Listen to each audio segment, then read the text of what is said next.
He's saying, will I be rewarded? Yani, he's saying he wants to do these worships, but he cannot because he is sick. And I have great news for you. The Messenger Muhammad said that if a person is sick or is traveling, he gets the same rewards as the worships that he used to do when he was healthy and was a resident. طيب صحيحا مقيما. When you're sick, alhamdulillah, don't forget that this illness is a kafara. It's an expiation for you.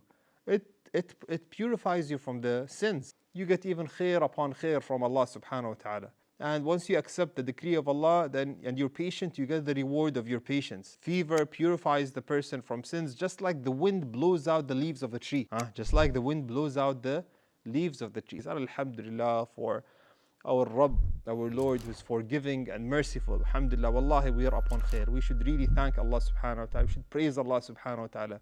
We should love Allah subhanahu wa ta'ala even more and more for how easy He had made it for us. Wallahi, subhanAllah, if a person realizes this, that Allah subhanahu wa ta'ala wants mercy with you. Allah subhanahu wa ta'ala wants you to be on the proper path. Allah subhanahu wa ta'ala wants to reward you. Allah wants to put you in paradise.